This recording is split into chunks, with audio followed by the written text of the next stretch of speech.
రాజుకు జై. శ్రీ అచలుషి దువ్వు రమణయ్య స్వాముల వారికి జై. శ్రీ ఉడుతా వెంకటాచార్య స్వాముల వారికి శ్రీ పీలకాండ శంకరార్యులకు శ్రీ భాగవత కృష్ణార్యులకు శివరామ దీక్షితులకు శ్రీధర స్వాముల వారికి బృహద్వాసిష్ట సిద్ధాంత నిర్ధారణోద్ధారకులకును సమస్త గురుమండలికి జై. సద్గురు మహారాజుకు జై.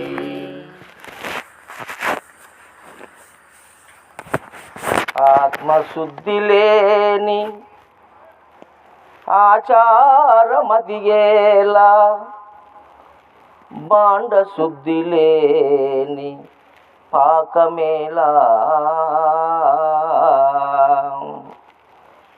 చిత్తశుద్ధి లేని శివ పూజలేలరా,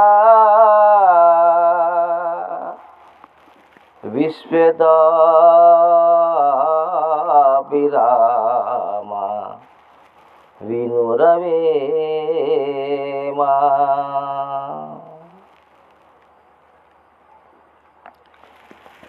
మీ తాత సొమ్ము పోదు, ఒక పైసా ఖర్చు కాదు, గురు స్మరణ చేయవెందుకే ఓ మాయదారి మనసా, గురు స్మరణ చేయవెందుకే ఓ మాయదారి మనసా.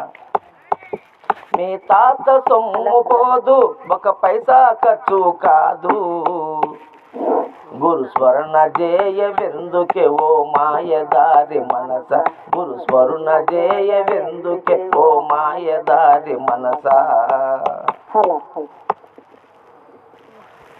మీ తాత సొమ్ము పోదు, మీ తాత సొమ్ము పోదు, ఒక పైసా ఖర్చు కాదు, గురు స్మరణ చేయవెందుకే ఓ మాయదారి మనస, గురు స్మరణ చేయవెందుకే ఓ మాయదారి మనస.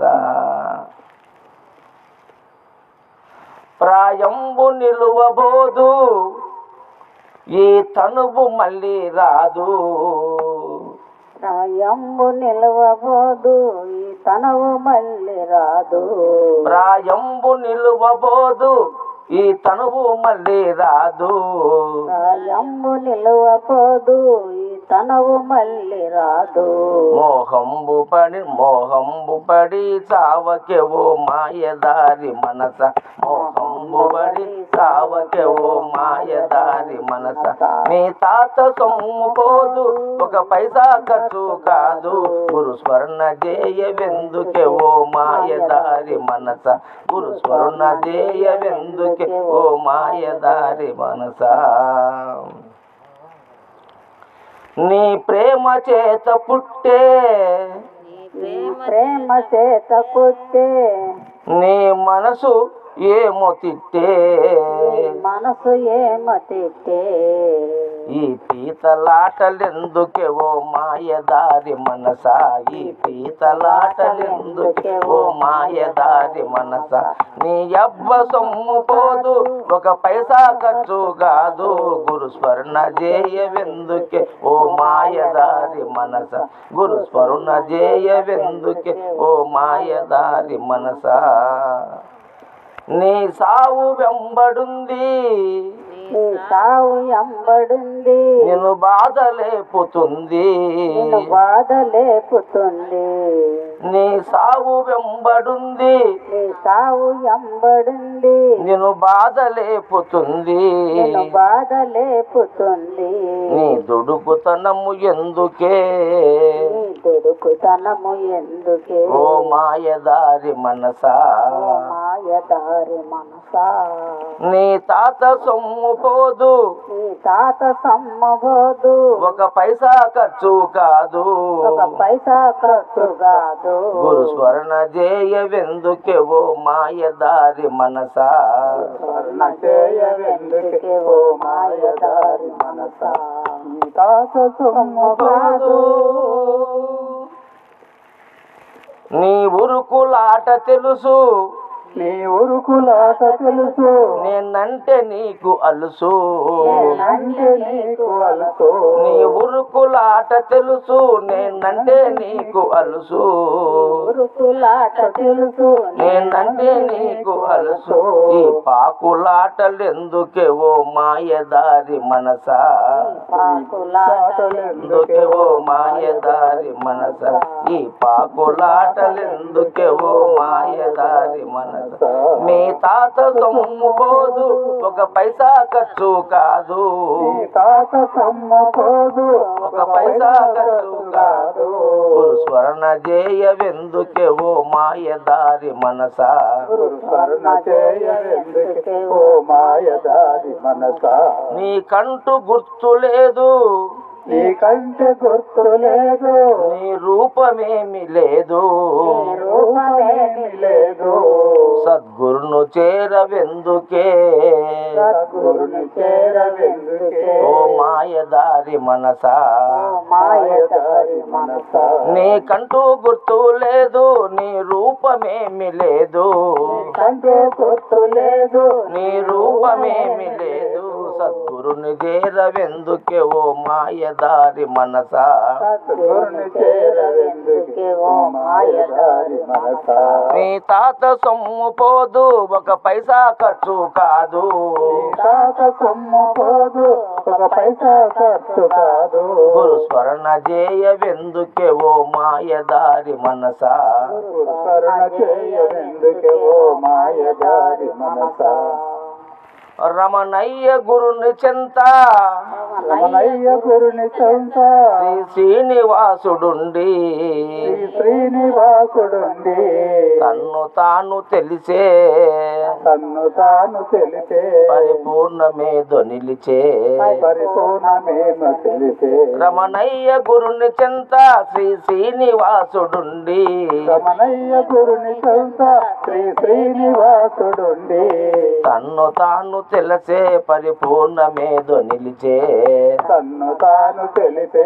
పరిపూర్ణమేదో తెలిసే మీ తాత సొమ్ము పోదు ఒక పైసా ఖర్చు కాదు తాత సొమ్ము పోదు ఒక పైసా ఖర్చు కాదు గురు స్మరణ చేయవెందుకే ఓ మాయదారి మనసా గురు స్మరణ చేయవెందుకే ఓ మాయదారి మనస నీ తాత సొమ్ము పోదు తాత సొమ్ము పోదు జై సద్గురు మహారాజుకు జై మహారాజుకు జై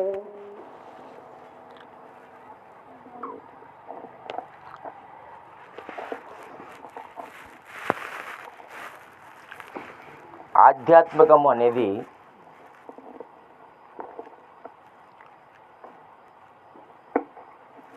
పెద్దలు అనాది నుంచి చెప్తూనే ఉన్నారు. అయితే ఈ ఆధ్యాత్మికత అనే అంశం పైన ఎన్నో శాస్త్రాలు, ఎన్నో గ్రంథాలు, ఎన్నో పద్ధతులు, అనేక సిద్ధాంతాలు, వేదాలు, ఉపనిషత్తులు, పురాణాలు, మరి గీతలు, ఇలాగ అనేక రకాల ధర్మశాస్త్రాలు ఎన్నో రచింపబడ్డాయి. లక్షల కొలది. ఇది ఒక ఆధ్యాత్మికత గురించే. అవునా కదా?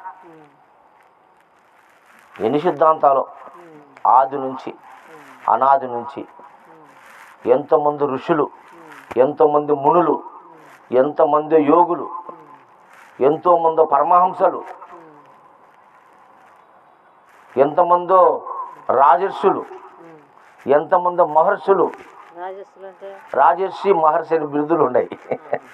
ఇప్పుడు జనక మహారాజు రాజర్షి, వశిష్ఠుడు మహర్షి, కృష్ణుడు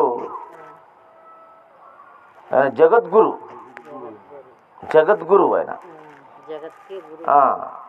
ఆయన కూడా మహర్షినే. కృష్ణుడు మహర్షి, జగద్గురు.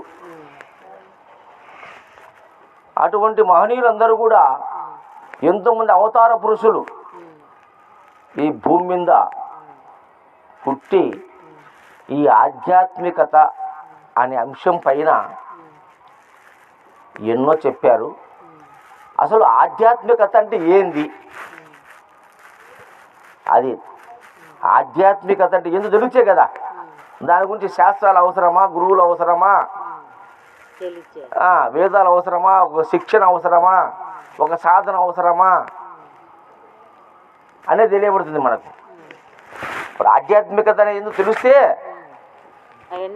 దానికి శిక్షణ కావాలన్నా, లేకపోతే గురువు కాడికి పోవాలన్నా, లేకపోతే సాధన చేయాలన్నా, లేకపోతే కష్టం చేయాలన్నా, లేకపోతే గ్రంథాలు చదవాలన్నా, వేదాలు చదవాలన్నా అర్థమవుతుంది. అసలు ఆధ్యాత్మికత అనేదే తెలియడం లేదు. అసలు ఆధ్యాత్మికత అంటే కరెక్ట్ అయిన మీనింగ్ లేదు. కరెక్ట్ అయిన సమాధానము కోటి సమాధానం లేదు. ప్రశ్న ఒకటి, ఆధ్యాత్మికత అనే ప్రశ్నకు కోటి సమాధానాలు ఉన్నాయి. ఎందుకు? ఆధ్యాత్మికత అనే దానిలోనే సమాధానం ఉంది. అందులోనే ప్రశ్న సమాధానం అందులోనే ఉన్నాయి. అయితే ఆధ్యాత్మికత అనే దానికి సమాధానానికి మూలం లేదు. ఆ సమాధానానికి చెప్పడానికి కానీ చూపించడానికి కానీ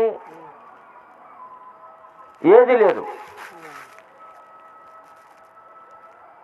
అందరూ ఆధ్యాత్మికమైనే ఉపన్యాసాలు దంచుతారు, అందరూ ఆధ్యాత్మికమైనే గ్రంథాలు రాస్తారు, పద్యాలు రాస్తారు, పాటలు రాస్తారు. అసలు ఆధ్యాత్మికత ఏంటి అంటే మనం బాగా ఆలోచన చేస్తే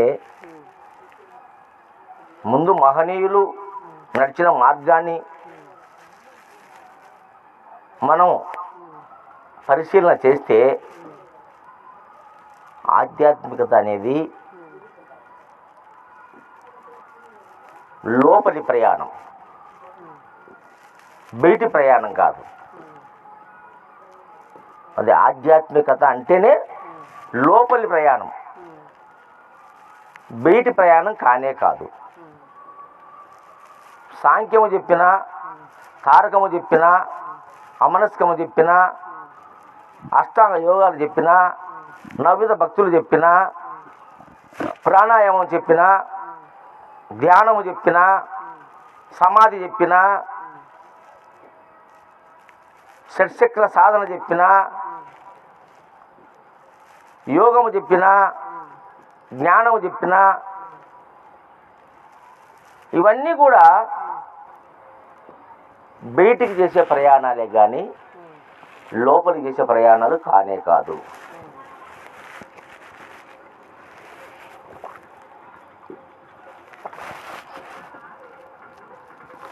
అంటే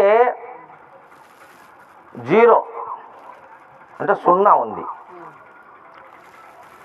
సున్నాకు పక్కన చేర్చడమే ఇవన్నీ.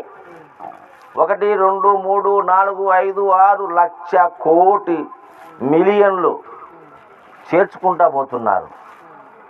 అవునా కదా? చేర్చకొద్ది లెక్క పెరిగింది. లెక్క పెరిగిందా నువ్వు తెలుసుకోలేవు. ఎందుకంటే నీ ప్రయాణము ముందుకు సాగింది అంటే లెక్క ఎక్కువైంది. నీ ప్రయాణం లోపలికి, బయటికి కాదు. ఆధ్యాత్మికత అంటే లోపలి ప్రయాణం, బయటికి చేసే ప్రయాణం కాదు, లోపల. సున్నాకు ఈ పక్క 1 పెట్టినా విలువ పెరిగేదే, 2 పెట్టినా పెరిగేదే, 10 పెట్టినా, 1,00,00,000 పెట్టినా విలువ పెరిగేదే. కానీ సున్నాకు ఈ పక్క పెడితే ఎన్ని సున్నాలు పెట్టినా విలువ ఉండదు. కాబట్టి ఈ పక్క మాట లేదు, ఈ పక్క మాట ఉంది. మాట చెప్పినావంటే అది ఆధ్యాత్మికతను పెంచినావని.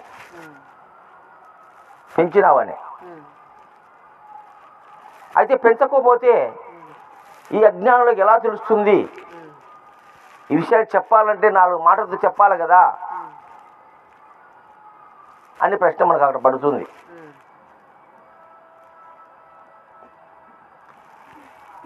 అయితే ఒక మూగవాడు ఒక చూడరాని ఒక వింతను చూసి వచ్చినాడు. ఇప్పుడు నీకు చెప్పాలా, చూడరాని ఒక వింతను వాడు చూసి వచ్చినాడు, నీకు చెప్పాలా. ఎట చెప్తాడు పాపం, ఎన్ని రకాలో చేస్తాడు నీకు అర్థం కాదు. చేతులు తిప్పుతాడు, మూతి తిప్పుతాడు, తలకాయ తిప్పుతాడు, ఒళ్ళంతా తిప్పుతాడు, నడుస్తాడు, పరిగెత్తాడు, కూర్చుంటాడు, లేస్తాడు, పల్టి కొడతాడు, ముక్కులు పట్టుకుంటాడు, చెవులు పట్టుకుంటాడు, కండ్లు పట్టుకుంటాడు, ఊరు పట్టుకుంటాడు, గడ్డం పట్టుకుంటాడు, చేతులు పట్టుకుంటాడు, కాళ్ళు, ఎన్ని పట్టుకున్నా ఎన్ని చేసినా నీకు అర్థం కాదా. వాడికి చూసినోడికి మాత్రం తెలుసు. అర్థమైందా ఏం పుల్లయ్య? మూగవాడు చెప్పడానికి ఎంత ప్రయత్నం చేసినా నీకు ఎట్లా అర్థం కాలేదో అట్లా గురువులంతా తాను దర్శించినటువంటి దైవాన్ని, తాను పొందిన స్థితిని చెప్పడానికి కొంతమంది ప్రయత్నం చేసినారు. వేదవ్యాసుడైతే పాపంగా ఎన్ని రాసినాడో, అష్టాదశ పురాణాలు రాసినాడు, భాగవతం రాసినాడు, వేదాలు, ఉపనిషత్తులు, భగవద్గీత ఇన్ని రాసినాడు. కానీ కుదరలే. ఇవన్నీ రాసి, వేదాలు రాసి, ఉపనిషత్తులు రాసి, భగవద్గీత రాసి, అష్టాదశ పురాణాలు కూడా రాసి అసంతృప్తితో ఉన్నాడు వేదవ్యాసుడు. అసంతృప్తితో విచారం చేస్తున్నాడు. ఒక్కడు కూర్చొని దిగులు పడినాడు. ఎట్లా చెప్పాలరా ఇళ్లకు నేను ఈ విషయాన్ని? ఇన్ని గ్రంథాలు రాసిన, లక్షల శ్లోకాలు రాసిన, పద్యాలు రాసిన, అష్టాదశ పురాణాలు రాసిన తృప్తి చెందలే. వీళ్ళకి అర్థం కాలే. నేనేమో వాడేమో మూగోడు పాపం రకరకాలుగా చెప్పినాడు. కానీ అంటాడు లాస్ట్కు, ఏదో చెప్పి నీకు అర్థం కాదు పో అంటాడు వాడు. ఇంకా అవునా కదా? యాసిడ్కి వచ్చేవాడికి అంటాడు, నీకు బుద్ధి ఉందా లేదా, ఇంత చెప్పి అర్థం చేసుకోలేకుంటాడు ముండా కొడుక అంటాడు. అంటాడు కానీ మనకు అర్థమైతే వచ్చే కదా, ఆ భాష మనకు రాదు. అట్లా ఆధ్యాత్మికత అనేది ప్రజలకు అర్థం కాలా. ఎన్ని రకాలుగా చెప్పినాడు వేదవ్యాసుడు మహానుభావుడు. ఎందరో చెప్పినారు. మధ్వాచార్యులు, మన శంకరాచార్యులు, రామానుజాచార్యులు, శ్రీర శివరామ దీక్షితులు, వీరబ్రహ్మం గారు, యోగి వేమన, అన్నమయ్య, రామదాసు, తుకారం, ఎంతమంది చెప్పడానికి ప్రయత్నం చేసి చేసి అలసిపోయి సొలసిపోయి ప్రాణాలే పోయినాయి. కానీ మనిషికి అర్థం కాలే. అంటే మూగవాడు ఒక దాన్ని చూసి వచ్చినాడు, అది చెప్పడానికి ఎంత పని చేసిన వాళ్ళకి ఎట్లా అర్థం కాలేదో అట్లా వీళ్ళందరూ కూడా అనేక గ్రంథాలు, శాస్త్రాలు రాస్తే అర్థం కాలేదు. మనకి ఇప్పటికీ అర్థం కాలే. మరి అలాంటి వేద వ్యాసుడు అటువంటి వాడే తనకు అర్థం కాలే. ఎట్లా చెప్పాలి ఈ విషయాన్ని? ఏమిటిదిరా ఇంత రహస్యాన్ని పబ్లిక్గా చెప్తేనే అర్థం చేసుకోలేకుండానే ఎట్లా అని ఒక్కడు ఒకసారి కూర్చొని చింతాకాతుడు అయిపోయాడంట పాపం. అన్నం నీరు కాకుండా ఒంటరిగా ఏకాంత వాసంలో కూర్చొని దిగులు చేస్తాడంట వేదవ్యాసం మహర్షి. అప్పుడు నారద మహర్షి దగ్గర విన్నాడంట, నారాయణ నారాయణ అయ్యా, నువ్వు ఎంత ఆనందంగా ఉండవు నారదా, నాకు లేదే ఆనందం. ఇన్ని గ్రంథాలు రాసిన, ఇన్ని వేదాలు రాసిన, ఇన్న పరమ రహస్యాన్ని అంత ప్రజలకు చెప్పడానికి ప్రయత్నం చేసిన ఎవడు తెలుసుకోలేదే. నువ్వు ఎట్లున్నావు ఆనందంగా, నువ్వు ఎప్పుడు నిత్య ఆనందంగా ఉండవే నారద మహర్షి, ముల్లోకాలు సంచారిత ఆనందంగా ఉండవే, ఎప్పుడు చిరునవ్వుతో నారాయణ నారాయణ అంట పోతాండవే అంటే, అయ్యా నేను భక్తుడిని అయ్యా, నేను దేవుడికి భక్తుడిని, మీరు గురువులు మహనీయులు, దేవుణ్ణే మీ చేతిలో పెట్టుకోవడానికి మీరు దేవుణ్ణే మీ చేతిలో పెట్టుకొని ఆ దేవుడి చరిత్ర మొత్తం రాచంటారు మీరు. కానీ నేను భక్తుణ్ణి, ఆయన్ని ఎప్పుడు నేను తలుచుకుంటానే ఉంటా, ధ్యానిస్తానే ఉంటా. అందుకు నాకు ఆనందం. నారాయణ అంటే నాకు 72,000 నాడులు నా దేహంలో ఒక్కసారిగా తేజస్సుతో నిండిపోతాయ్యా. ఆనందం పెళ్ళిపుకుతుంది నా హృదయంలో, అమృతము నా హృదయంలో. మరి నా అంగిట్లో అమృతం ఊడుతుంది నారాయణ అంటే. నాకు ఆకలి తప్పుడు లేవు, ముళ్ళో గల సునాశనంగా తిరుక్కోనొస్తా. ఆ పరమాత్మ లీలల గురించి నేను చెప్తున్నానయ్యా. అందుకు నాకు ఆనందం ఉంది. నువ్వు పరమాత్మ అంతు చూడాలని చూస్తున్నావు వేద మహర్షి, నువ్వు పరమాత్మ అంతు చూడాలని ఆయన రహస్యాన్ని బీటీపీకి చెప్తున్నావు. అందరికీ సాధ్యమా? ఇది జరిగేదానికేనా? ఏం సార్ సుబ్రహ్మణ్యం సార్, చూడు ఎట్టుందో వేదాంతం. ఇది జరిగేదానికేనా? ఇది కాని పనయ్యా. నీకు జన్మలో సుఖం ఉండదు, భగవంతుని లీలలు రాయ్యా.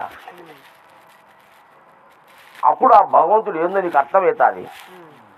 అంటే అప్పుడు భాగవతం రాసినాడు. భాగవతులే ఉంది, అంత భగవంతుడి లీలలే. ఒక మనిషి భగవంతుని కష్టాల్లో ఉన్నప్పుడు ఒక మనిషి భగవంతుడు వచ్చి ఎలా రక్షణ చేసినాడు, ఇదే భాగవతం అంతా. అంటే భగవంతుని మహత్తుడు రాసినాడు, భగవంతుని లీలలు రాసినాడు భాగవతం. అందుకే దాన్ని భాగవతము అంటే బాగా అవుతాము.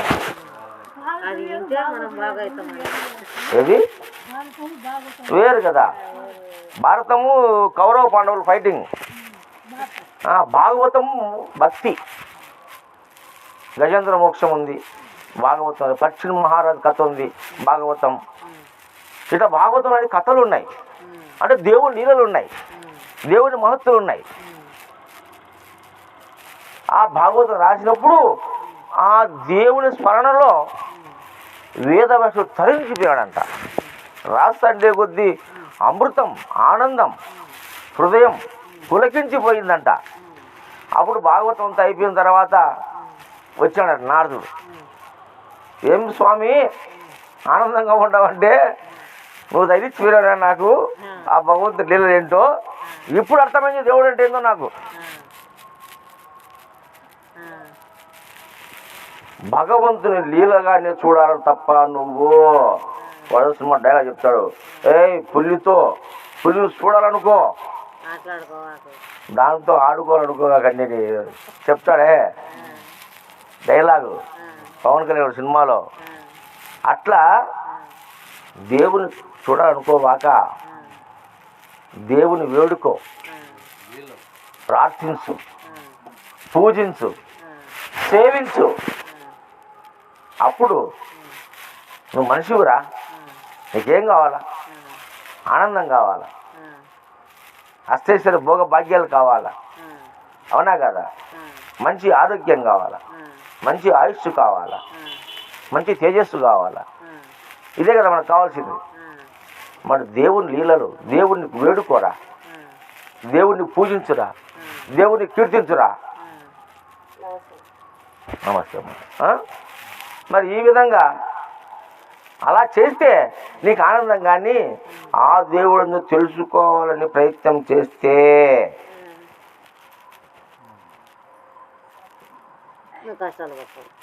100% కష్టాలే. తెలుసుకోవాలనుకోబాక, చూడాలనుకోగాక దేవుణ్ణి, దేవుని మహిమలను తెలుసుకో, భక్తితో పూజించు, సేవించను. నువ్వు చెప్పిన మాట ప్రకారము నేను ఆ భగవంతుని లీలలన్నీ రాసినయ్యా.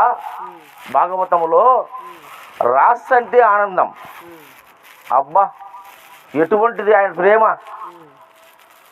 ఆ మహావిష్ణువు శేషపాన్పుపై పవలించి లక్ష్మీదేవి ఒళ్ళో కాళ్ళు పెట్టి ఆమె పాదాలు ఒత్తంటే హాయిగా తాంబూల వేసుకొని తిని ఆనందంగా ఉండే సమయంలో మళ్ళీ గజేంద్రుడు ఒక్కసారి నాయనా అని కేక వేస్తే అరే నా భక్తుడు కష్టాల్లో ఉండాలని ఆమె బయట కొంగుడు చెప్పుకున్నాడంట. బొగ్గిట్లో ఉరుకుతాడంట. ఈమె కొంగు పట్టుకు ఉరుకుతాడంట. మహావిష్ణుమాదేవి ఎమ్మడి చూడు గజేంద్రుని కాడికి రక్షణ కోసం. అది లీల, అది భగవంతుని లీల.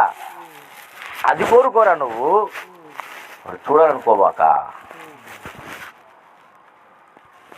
చూడాలని ప్రయత్నం చేస్తే ఇప్పదీసి 0 0 నీకేమి కనపడదు. ఏం ఆదినారాయణ కరెక్టా కాదా? బెడ్షీట్ ఉంది, దాన్ని శుభ్రంగా బాగా ఉతుక్కో, ఆరబెట్టుకో, మడత వేసుకో, సలిచ్చి కప్పుకో, వాడుకో. ఇది ఏందో చూడాలంటే పువ్వు పీకేసినావు అనుకో, విచారణ చేసే ముందు ఏమి లేదు. ఈ పోగు ఆ పోగు తీసేస్తే 0. అది భగవత్ స్వరూపం. భగవత్ స్వరూపం నిరాకారం, నిరాధారం, నిర్మలం, నిశ్చలం, అచలం, ఏమీ లేదు. అందుకే ద్వాసాక్షిలో మనకు ఈ ఉత్త బట్ట బయలు ఏమీ లేదు అంటే ఆ ఉత్త బట్ట బయలు తప్ప ఇక ఏమీ లేదు అని దాని భావన. అది తప్ప విశ్వం అంతా ఏమీ లేదు, అంతా అదే ఉంది. మిగతాదంతా అందులో వస్తుంది పోతుంది. అవునా కదా? అట దైవములో మనమంతా వస్తున్నాం పోతున్నాం. అవునా కదా? కాబట్టి ఆధ్యాత్మికత అంటే ఏంది? ఇక్కడ నీ అంతరంగంలోకి ప్రయాణం. నీ అంతరంగంలోకి ప్రయాణం చేసినా, ఎన్ని చెప్పినా, ఎన్ని చేసినా చిత్తశివుడికి మళ్ళీ ఏం చెప్తారు? ద్వైతం, భగవంతుడు వేరు నేను వేరు అనుకున్నావు, చెప్పుకున్నావు. మరి ఆ భగవంతుని పూజించమన్నావు. అవునా కదా? అద్వైతం, నేనే దేవుడు అన్నావు. అద్వైతంలో నేనే దేవుడు అన్నావు. నేనే దేవుడని చిత్తశివుడికి మళ్ళా ఏమన్నాడు? శంకరాచార్యులు నేను దేవుడు భగవంతుడు అహం బ్రహ్మస్మి, అయం ఆత్మ బ్రహ్మ, ప్రజ్ఞానం బ్రహ్మ అని చెప్పుతూ మళ్ళీ ఆ శంకరాచార్యులే తిరుపతిలో వెంకటేశ్వర స్వామిని పెట్టినాడు పూజలు చేయమని. అవునా కదా? మరి విశిష్టాద్వైత మధ్వాచార్యులు మహావిష్ణువే భగవంతుడు, హరి తప్ప రెండవ హరికే పూజించమని చెప్తున్నాడు. అచలం ఏం చెప్తుంది? ఈ ఉత్త బట్టబయలు ఏమీ లేదు, మూలము లేని గుర్తిరిగే ఈ శరీరం ఏమీ లేదు. కలలో దోచిన శరీరాలు ఏలాగున్నా అలాగిన పంచదశి, షోడశి, ద్వాదశి 3 మహామంత్రాలు చెప్పి లాస్ట్గా ఏం చెప్తుంది?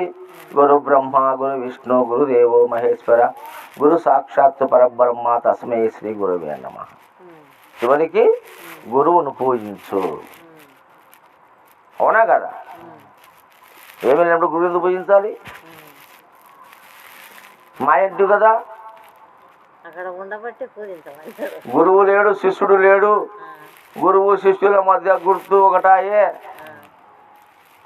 ఏమీ లేదు అని చెప్తూ 3 మహామంత్రాలను చెప్పి ఈ ఉత్త బట్టబయలు ఏమీ లేదు, మూలం లేని గుర్తు శరీరం ఏమీ లేదు, కళ్ళలో శరీరానికి ఏలాగున్నా అలాగ పంచదశి, ద్వాదశి, షోడశి మహామంత్రాలు చెప్పి ఏమీ లేకుండా నిరసన చేసి దేవుడు లేడు, జీవుడు లేడు, ఉన్నది పరిపూర్ణమే, అది పుట్టేది కాదు, ఇచ్చేది కాదు, ఏమి లేదు. ఇంకేం చేయాలి మనము అంటే మళ్ళీ పూజ చెయ్యి, గురువుకు మానస పూజ చెయ్యి. అప్పుడు నీకు అన్ని సకల సౌకర్యాలు, సకల సుఖాలు ఆ గురుదేవుడు నీకు సంప్రాప్తం చేస్తాడు. కాబట్టి గురు పూజ చెయ్యిరా, గురువు శుశ్రూషణ చెయ్యి, గురు పూజ చెయ్యి అంటున్నారు. మళ్ళీ అక్కడికి వచ్చినావు, మళ్ళీ పూజ కాడికి వచ్చినావు. కాబట్టి భగవంతుని లీలలు గొప్పటి. కాబట్టి అంతరంగములోకి నువ్వు ప్రయాణం చేసినప్పటికీ, చివరికి నువ్వు జీరో అని తెలుసుకున్నప్పటికీ, చివరికి దైవం కూడా జీరో అని తెలుసుకున్నప్పటికీ, అవునా కదా? అచల సిద్ధాంతం ప్రకారం దైవం జీరో. ఆధ్యాత్మికంగా మరి అద్వైత సిద్ధాంతంలో బ్రహ్మం, నువ్వు బ్రహ్మమురా, సృష్టికర్తవు నువ్వు, ఈ సృష్టికి మూలం నువ్వు అని చెప్పింది.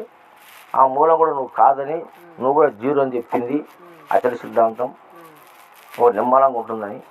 ఎక్కడ నిమ్మలంగా ఉండవు? నువ్వు సభలు పెట్టుకుంటున్నావు, పూజ ప్రతిరోజు పూజలు జరుగుతున్నాయి, బ్రహ్మాండంగా గురు పూజలు జరుగుతున్నాయి, ఆసమాలు కట్టుకున్నావు, ఫోటోలు పెట్టుకున్నావు, పూజలు చేస్తున్నావు. ఎక్కడ ఊరుకున్నావు నువ్వు? చేస్తూనే ఉన్నాం కదా. అంటే మళ్ళీ మొదటికి ప్రయాణము. కాబట్టి భగవంతుని లీలలే గొప్పవి. ఈ విశ్వం అంతా భగవంతుడు వ్యాప్తి చెంది ఉన్నాడు.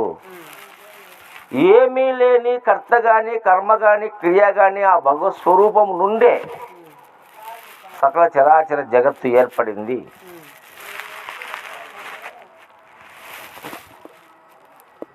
మళ్ళీ అందులోనే లయం అవుతుంది. అవునా కదా? నువ్వు పుట్టినావు, నీకై నువ్వు పుట్టలే కదా. నిన్ను పుట్టించింది ఎవడు? తల్లి తండ్రి మొదట. కానీ ఆదిలో ఈ ప్రకృతిలో 8 జీవరాశులు పుట్టించింది దేవుడే. 8 జీవరాశులు పుట్టించింది దేవుడే. ఏం చూసింది మీ అందరూ? కుక్క, మనం చెప్పినాం, కుక్క ఎట్టు వచ్చింది, నక్క ఎట్టు వచ్చింది, మనిషి ఎట్టు వచ్చినాడు. సైన్స్ చెప్తుంది మనిషి కోతి నుంచి వచ్చాడని. అవునా కదా? అంటే కోతి లాంటి ఒక జీవి నుంచి పరిణామం చెంది ఈనాడు మనిషిగా ఆడండి. మరి కుక్కలు, నక్కలు, తేళ్ళు, చీమలు, దోమలు ఇది ఏ దాని నుంచి పరిణామం చెందినాయి? మన వచ్చిన కరోనా దేని నుంచి రూపాంతరం చెందింది? నో, సమాధానం లేదు. సైన్స్కి అర్థం కాదు. అదే భగవంతుని మాయ, అదే భగవంతుని లీల. ఆయన సృష్టికర్త భగవంతుడు. అది ఈశ్వర విలాపం. ఈశ్వర సర్వభూతానం వృద్ధేసు అర్జున, కృష్ణుడు భగవద్గీత చెప్పినాడు. అంటే ఈశ్వరుడు సర్వభూతంలో ఉదయ స్థానంలో ఉన్నాడు. సీమకు దోమకు అన్ని దాంట్లో భగవంతుడు ఉన్నాడు. విశ్వవ్యాప్తమై ఉన్నాడు. ఇందులో సందేహము వలదు. పెద్ద అదే భగవత్ స్వరూపము, అదే బ్రహ్మము, అదే పరమాత్మ. ఈ సృష్టి అంతా ఈశ్వర విలాపము. ఆయన కనుసనుల్లో ఉంది, ఆయన ఆధీనంలో ఉంది, ఆయన చేతిలో ఉంది. ఆయన ఎలా కలిస్తే అలా జరుగుతుంది. నువ్వు దర్శనం జరగడం లేదు. నువ్వు గొప్ప అయితే, నువ్వు దేవుడైతే నువ్వు దర్శనం జరగాలి కదా. నరుడే నారాయణుడు దైవం మానస రూపేణ దేహో దేవాలయో ప్రోక్తో జీవో దేవో సనాతన అని 12 మాటలు మనం చెప్పుకుంటున్నాం. ఎక్కడ నువ్వు దేవుడైతావు? ఉత్త మాటలే.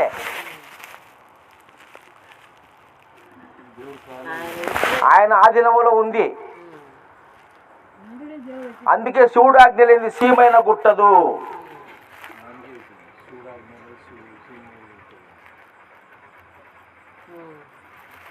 ఈరోజు మనం అచలాశ్రమంలో కూర్చున్నాం. 10 మంది వచ్చినా మనం వంట చేసుకున్నాం, తిన్నాం. ఆయన సంకల్పం. మరి ఈరం వచ్చేదని మనం కలగన్నామా? ఈరోజు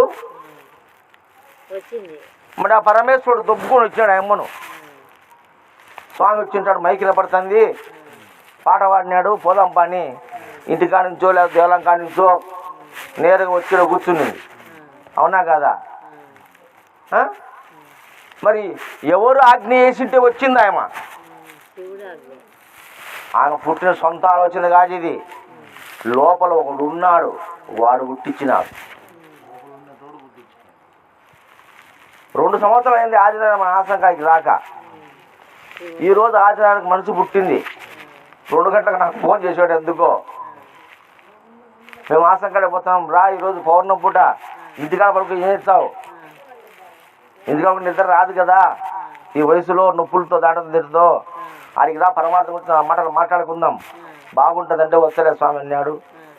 మళ్ళా 5 గంటలకు 4:30 గంటలకు ఫోన్ చేసినాడు, వస్తానని. వచ్చినాడు. మరి ఎవరు కర్త? ఈశ్వరుడు. ఆయన కర్త, నువ్వు కాదు. అయితే నేనే కర్త అని అనుకుంటున్నావు. అందుకే అర్జునునికి కృష్ణుడు భగవద్గీతలో చెప్పినాడు, ఇది నేను చేస్తున్నా, అది నేను చేస్తున్నా, ఇది నేను చేస్తాను అనుకుంటున్నావు రా పిక్చర్లారా, నీ చెయ్యి ఏమీ కాదు, నేను చేస్తున్నా అన్ని, నేను చేస్తున్నా, నేను కర్త అనుకున్న అహంకారంతో పతనం అవుతున్నాడు రా. కానీ చేసేది నేను.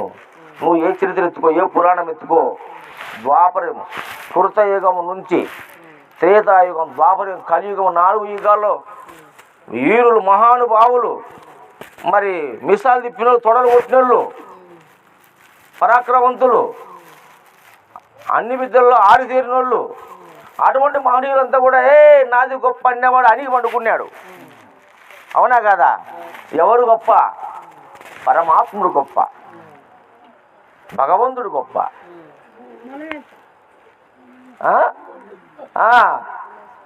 కట దేవుడు గొప్ప.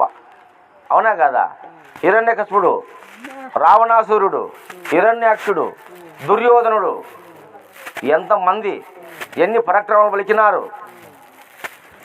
ద్వాపర యుగములో డైరెక్ట్గా కృష్ణుడితోనే పోరాటం సాగించాడు దుర్యోధనుడు. మిగతా యుగాలలో త్రేతాయుగములో మరి శ్రీరామచంద్రునితోనే యుద్ధం చేసినాడు దశరథుడు, రావణాసురుడు, దశకంఠుడు. అది కృతయుగంలో భగవంతుడు డైరెక్ట్గా యుద్ధం చేయలే,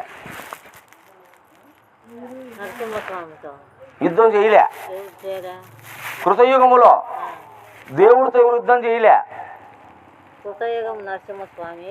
యుద్ధం చేయలే కదా, యుద్ధం చేయలే. హిరణ్యకశిపుడు దేవునితో యుద్ధం చేయలే, దేవుని ఎదిరించినాడు. ఎక్కడ నీ హరి కనపల్లే, హృదయంలో దేవుడు కనపల్లే. ఎక్కడ నీ హరి, నేను రా దేవుడిని, ఈ భూమండలానికి దేవుడు నేను పరిపాలిస్తున్నా, అందరూ నా నామస్మరణే చేయాలి, హిరణ్యకశిపాయ మహానాలి. అందరూ కూడా నారాయణ అనకూడదు.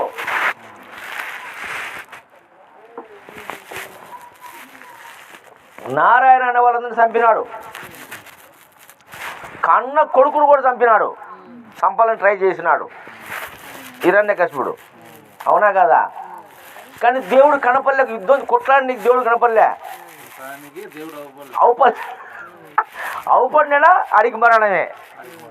ఇప్పుడు కృతయుగంలో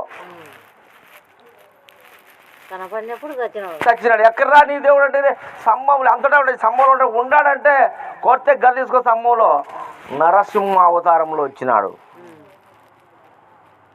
ఎందుకంటే నరులకు కానీ, మృగములకు కానీ, రాత్రి కానీ, పగలు కానీ, బయట కానీ, లోపల కానీ మరణం లేకుండా వరం ఉంది.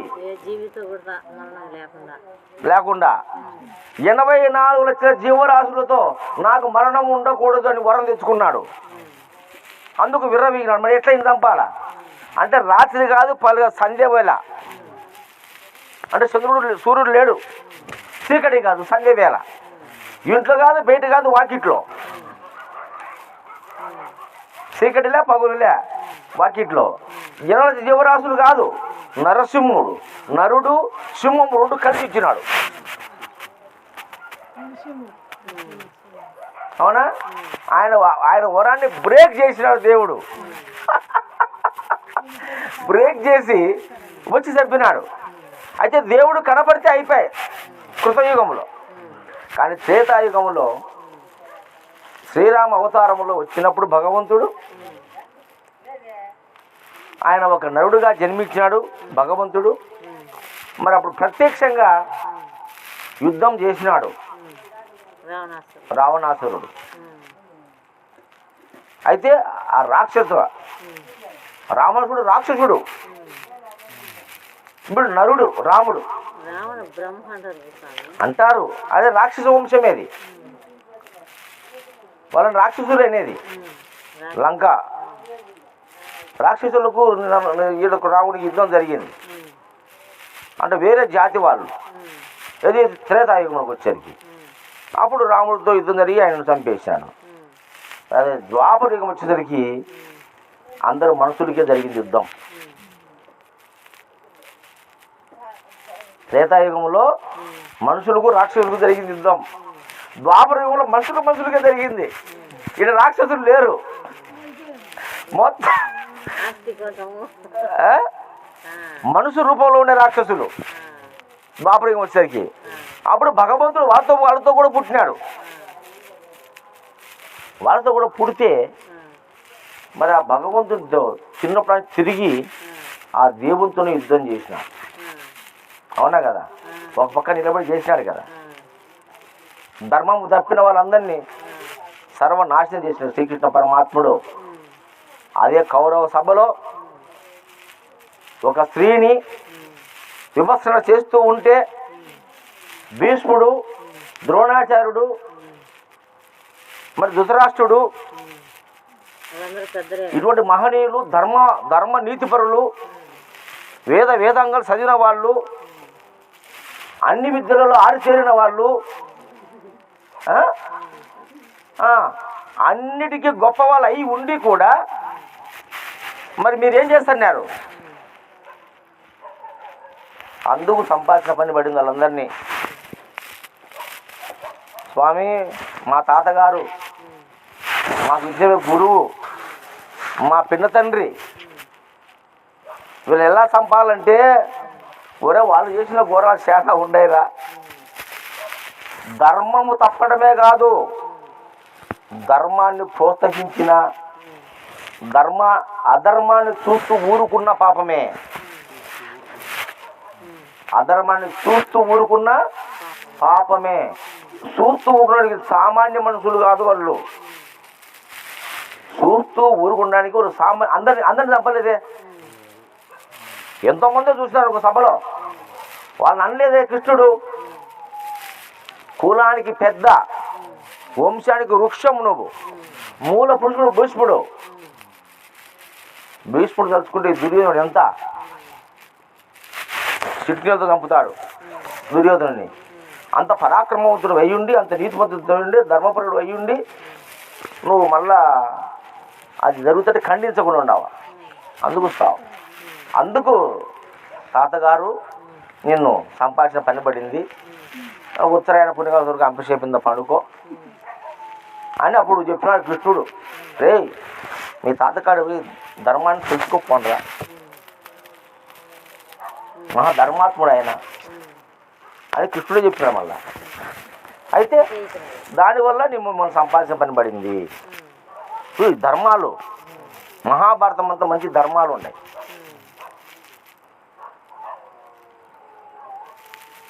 ఈ విధంగా భగవంతుడే ఈ విశ్వాన్ని, ఈ లోకాన్ని పరిరక్షించేవాడు. భగవంతుడే మిమ్మల్ని అందరినీ రక్షణ చేసేవాడు. నన్ను రక్షించేవాడు ఎవరు లేడు. నేనే పుట్టగా, నేనే మాయ, నాకే మూలం లేదు అనుకుంటే ఏమొస్తుందమ్మా? ఏమన్నా వస్తుందా? ఏమీ రాదు.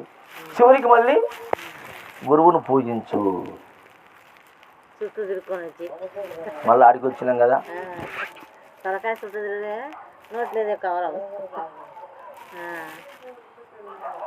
కాబట్టి భగవంతుడు గురువు మార్గం చూపినాడు. అందుకు గురువుకు రుణపడి ఉండాలి, గురువుకు సేవ చేయాలి, గురువును పూజించి తప్పులే. గురువే బ్రహ్మ, గురువే విష్ణు, గురువే ఈశ్వరుడు, సాక్షాత్తు ఈ విశ్వములో నువ్వు రాయిని మొక్కినా, రప్పను మొక్కినా అదే ఫలం వస్తుంది మనసు పెట్టి మొక్కుతే. ఎందుకంటే భగవంతుడు లేని చోటు లేదు, దేవుడు లేని చోటు లేదు. మూలుగుచ్చ సందు లేఖను కలిగి ఉన్నది. ఆ లెక్కసారం మీద వేసుకుందాంలే. కలిగి ఉన్నది బట్ట బయలు, అది దైవం అనుకుందాంలే. కలిగి ఉన్నది బట్ట బయలు కదలా మాయన్న, కదలాదోయన్న. ఆ బట్ట బయలు నుంచే కదా ఈ ఎరుక పుట్టింది. ఆ బట్ట బయలులోనే కదా ఎరుక పుట్టింది. ఎడ పుట్టింది ఇది? మళ్ళా లేకనే వచ్చినా, ఉన్నా వచ్చినా, లేకునే వచ్చినా బట్ట బయలు నుంచే వచ్చింది. ఎలా వచ్చింది అంటే జలచరములందు జలము, జలమునందు జలచరములు ఎలా వచ్చినాయో అలా వచ్చిందండి. అంటే జలచరములు జలములో జలమునకు జలచరములు జలములోనే పుట్టినట్టు పుట్టింది. అంటే బట్ట బయలులో జలములో జలచరములు పుట్టడానికి జలం ఆధారమే కదా. అట్లా ఈ ఎరుకకు ఈ పరిపూర్ణమే ఆధారము. ఎరుకకు ఈ పరిపూర్ణమే ఆధారము. ఈ పరిపూర్ణంలోనే ఎరుక పుట్టింది. ఈ పరిపూర్ణంలోనే మళ్ళీ లయమవుతుంది. అటువంటి ఆ స్థితిని నువ్వు తెలుసుకొని ఆ బట్ట బయలు నేను, నీ నిజ రూపం అచలం అన్నటువంటి స్థితికి నువ్వు రాగలిగితే నువ్వే భగవంతుడవు. అయినా నా స్వరూపాన్ని నేను స్మరణ చేసుకోవాలంటే మరి నా స్వరూపం అంతటా ఉంది కాబట్టి, అంతటా ఉండే అన్ని రూపాలలో నీ రూపాన్ని చూసుకొని అది నేను ఒకటేనే ఏకత్వ భావం నీకు కలిగితే అదే దైవత్వం. ఆరాధించు, పూజించు, ప్రార్థించు. అన్నమాచార్యులు, ఒక రామదాసు, ఒక భక్త కన్నప్ప, ఒక భక్త తుకారం, ఇటువంటి మహనీయులంతా తరించినారు కదా, అవునా కదా? అంటే అటువంటి మహనీయులైనటువంటి ఆ పరమాత్ముని నిరంతరం మనం స్మరణ చేయాలి. అంటే గురువు ద్వారా ఆ పరమరహస్యం, ఆ పరమేశ్వరుని తెలుసుకొని ఆ ఆధ్యాత్మికత అనే భావన మరి ఆ గురువులోనే, అంటే నీ యందే నిన్ను నువ్వు దర్శించు. ఇప్పుడు ఒక చెట్టు ఉంది, చెట్టు అంతా ఆడుంది, ఇత్తనములో ఉంది. చెట్టు అంతా ముందు ఇత్తనములో ఉన్నది, ఇత్తలోంచి బయటకు వచ్చింది. అట్లా నువ్వు ఎట్లొచ్చినావు? ఇంతలా రూపం, 60 కేజీలు తూకము, 5.5 అడుగు హైటు, కళ్ళు, చెవులు, ముక్కు, నాలుక, చర్మము, 96 తత్వాలు, 25 ఇంద్రియాలతో, అనేక అవయవాలతో ఎలా కలిసి వచ్చిందో, ఇది పెంపొందిందో, దీన్ని మళ్ళీ ఇన్వర్టెడ్ ట్రీ అంటారు. దీన్ని అంటే ఇన్వర్టెడ్ ట్రీ అంటే ఒక చెట్టు ఎట్లా ఇన్వర్టెడ్ అంటే లోపలికి పోతే ఇత్తనం లేకపోతుంది. చివరికి అంతా ముందు పండ్లు ఎక్కడ వచ్చినాయి? పూత నుంచి వచ్చింది. పూత ఎక్కడ నుంచి వచ్చింది? కొమ్మల నుంచి వచ్చింది. రెమ్మలు వచ్చినాయి, కొమ్మల నుంచి వచ్చినాయి. కొమ్మలు ఎక్కడ వచ్చినాయి? కాండం నుంచి వచ్చింది. కాండం ఎక్కడ వచ్చింది? మొట్టలో నుంచి వచ్చింది, ఇత్తనం నుంచి వచ్చింది. అంటే లోపలికి ప్రయాణం. కడు యాడో ఇత్తనంలో ఉండవు. ఆ విత్వమే విశ్వం, అదే ఈశ్వర శక్తి, అదే చైతన్యం, అదే శుద్ధ చైతన్యం. అట్లా నువ్వు కూడా ఇన్వర్టెడ్ లోపలి ప్రయాణం చేయి. ఈ ఇంద్రియాలు, ఈ నేత్రాలు, ఇవన్నీ ఎక్కడి నుంచి వచ్చినాయి? ఫస్ట్ అంటే ఇత్తనంలోంచి వచ్చినాయి, అవునా కదా? ఆ ఇత్తనం రిటర్న్ పోతే యాడికి పోతుంది? తల్లి గర్భంలో తండ్రి గర్భంలోకి పోతాం. తండ్రి గర్భంలో ఆ తల్లి గర్భంలోకి ఎట్టు వచ్చినాయి? 7 ధాతువులు వచ్చినాయి. అంటే రక్తము, మాంసము, మజ్జ, ఎముకలు, రుధిరము, అది తర్వాత ఈ మజ్జ, తర్వాత ఇంద్రియం, ఇట్లా 7 ధాతువులుగా తయారై ఆ ధాతువులతో శుక్రం ఏర్పడింది. 7 ధాతువులు ఉంటే అన్నం రసం వలన వచ్చినాయి. అన్నం ఎక్కడ నుంచి వచ్చిందంటే ఓషధుల వల్ల వచ్చింది. ఓషధులు ఎక్కడైతే భూమి మీద వచ్చినాయి. భూమి ఎట్టు వచ్చిన జలంలో వచ్చింది. జలం ఎట్లా వచ్చింది? అగ్ని నుంచి వచ్చింది. అగ్ని ఎక్కడ వచ్చింది? వాయువు నుంచి వచ్చింది. వాయువు నుంచి ఆకాశం నుంచి వచ్చింది. ఆకాశం నుంచి ఆత్మ నుంచి వచ్చింది. ఆత్మ నుంచి అవ్యక్తం, అహంకారం, అహంకారం నుంచి అవ్యక్తం, అవ్యక్తం నుంచి మహత్, నువ్వు లాస్ట్కు బ్రహ్మము. ఏడిపోయింది? బ్రహ్మం. బ్రహ్మం ఎక్కడుంది? అఖిలమంతయు బ్రహ్మము, బ్రహ్మం అఖిలం. సర్వశక్తితో శోభించు సుస్థిరముగా. ఆ బ్రహ్మం అంతటా ఉన్నది. అది నీ మూలస్థానం. అటువంటి దాన్ని ఎరిగి మహనీయులంతా కూడా మరి ఆ ఎరిగిన ఏదైతే ఎరిగినారో దాన్ని వాళ్ళకి ఎవరు చెప్పారంటే రామదాసుకు రాముడు చెప్పినాడు, అన్నమయ్యకు వెంకటస్వామి చెప్పినాడు, తుకారానికి మహావిష్ణువు చెప్పినాడు, సిద్ధయ్యకు బ్రహ్మం చెప్పినాడు, అర్జునికి కృష్ణుడు చెప్పినాడు. అవునా కదా? ఈరోజు నాకు నా గురువు చెప్పినాడు. అంటే నా గురువే నాకు పరమేశ్వరుడు. అందుకు గురువు పూజ మనం చేసుకోవాలి. ఇంత జ్ఞానాన్ని పంచింది గురువు కాబట్టి ఇది ఆధ్యాత్మికత. ఇది పురాణాలు చదివినా వేదాలు చదివినా వచ్చేది కాదు. గురువు ద్వారా మనము తెలుసుకోవాలి. కాబట్టి గురువు అంత పెద్ద పురాణాన్ని అంతా కూడా ఒక చిన్న మాటలో మనకు తెలియజేస్తారు. అందుకు మనకు ఆ జ్ఞానం శీఘ్రంగా కలుగుతుంది. అందుకు మనం గురు పూజ చేసుకోవాలి. గురువే దైవంగా భావించాలి. ఎందుకంటే వేరే లేదు కదా. అంటే రూపాలు రాముడు కృష్ణుడు దేవులతో అంతా ఉన్నారు. కానీ వాళ్ళకి మొక్కడం కదా గురువు మొక్కడం మేలు కదా. ఎందుకంటే వాళ్ళు ఎప్పుడో ఉండిపోయిన వాళ్ళు. వాళ్ళ రూపాయలు మొక్కితే మనకేమొస్తుంది? ఏం రాదు. అదే గురువు ఇక్కడ ప్రాణంతో ఉన్నాడు, జీవించి ఉన్నాడు, మన చెంత ఉన్నాడు, మన మాట వింటాడు, మనకు బోధ చేస్తాడు, మన కష్టపష్టాలు నష్టాలు పంచుకుంటాడు, ఏదైనా మంచి జరగాలని కోరుకుంటాడు, దీవిస్తాడు, ఆశీర్వదిస్తాడు. అందుకు గురువుని మనము వేడుకుందాము. అవునా కదా? అందుకే బ్రహ్మంగారు ఈ జన్మముకు దుర్లభంరా ఒరే సాజన్మ సాకార సద్గురుని కన్నురా అన్నారు. ఒరే జన్మతో వచ్చింది ఇలా సాజన్మ సాకారంగా నిరాకారంగా సాకారంగా రూపంగా నీ ముందు నిలబడి ఉంటాడే అటువంటి గురువును సద్గురువును కనరా నీకు మోక్షం కలుగుతుంది. కాబట్టి ఆ గురు పూజ మన ఘనమని పెద్దలంతా పూజలో చెప్పినారు. కాబట్టి మనం ఆ గురు పూజని మనము చేసుకోవాలి. జై గురు మహారాజుకు జై.